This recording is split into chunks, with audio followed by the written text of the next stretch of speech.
നമസ്കാരം സുഹൃത്തുക്കളെ, ഇന്ന് നമ്മൾ പോകുന്നത് കേരളത്തിലെ ഏറ്റവും മനോഹരമായ മലനിരകളിലൊന്നായ ഇല്ലിക്കൽ കല്ലിലേക്കാണ്. യാത്ര തുടങ്ങുന്നത് കോട്ടയം നഗരത്തിൽ നിന്നാണ്. ഇന്നെനിക്കൊപ്പം അരുണുണ്ട്. അരുവി ഒഴുകുന്ന ഒഴുക്കുള്ള ഭാഗത്തെ അവിടെ ഒരു മരമുണ്ട്, കണ്ടോ?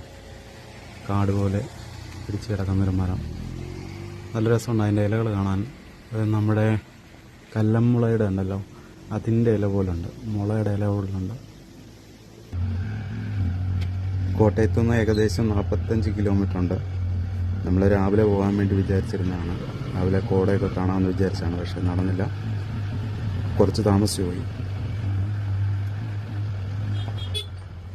ഇതിപ്പോൾ നമ്മളുള്ളത് ചവിട്ടുവരി കുമാരനല്ലൂർ ഭാഗത്താണ്. എനിക്ക് ഇല്ലിക്കൽ കല്ല് ഒരു പുതിയ അറിവാണ്. കോട്ടയത്ത് നമ്മളധികം അറിയാത്ത ഹിഡൻ സ്പോട്ടുകൾ വേറെയും കാണും. മലനിരകളുള്ള പ്ലേസ് കോട്ടയത്ത് ഞാൻ കണ്ടിട്ടില്ല. കോട്ടയത്തിൻ്റെ ചരിത്രത്തിൽ ഇടം നേടുന്ന പ്ലേസായി മാറി ഇല്ലിക്കൽ കല്ല്. അതുപോലെ എല്ലാ ജില്ലകളിലും ഒന്നിൽ കുറയാതെ വഴികൾ വിനോദത്തിനായി തുറന്നിട്ടുണ്ടാകും.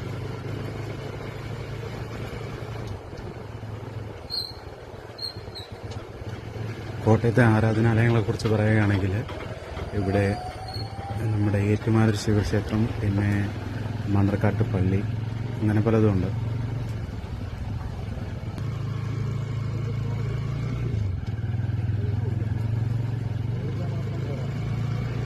ഇപ്പോൾ നമ്മൾ വന്നെത്തിയിരിക്കുന്നത് സംക്രാന്തിക്കടുത്തുള്ള MC റോഡിലേക്കാണ്.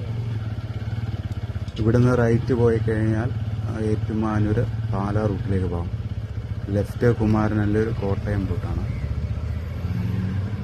നമുക്ക് പോകേണ്ടത് റൈറ്റിലേക്കാണ്.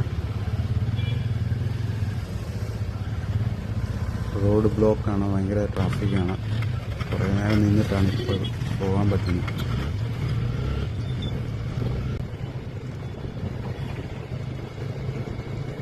സംക്രാന്തി സിഗ്നലിൽ നിന്ന് നമുക്ക് ലെഫ്റ്റ് പോയി കഴിഞ്ഞാൽ മെഡിക്കൽ കോളേജിലേക്കാണ്. നേരെ പോയി കഴിഞ്ഞാൽ അങ്കമാലി സിറ്റി റോഡാണ്.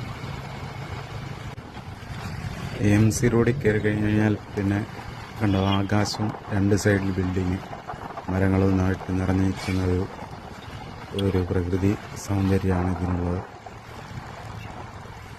ഇപ്പോൾ ഏറ്റുമാനൂർ എത്തിയിട്ടുണ്ട്. ഏറ്റുമാനൂർ ഇവിടെ അതിരമ്പുഴ പാല അങ്കമാലി റോഡ് ഒരുമിക്കുന്ന ഇടമാണത്. ഇവിടെ നിന്ന് കുറച്ച്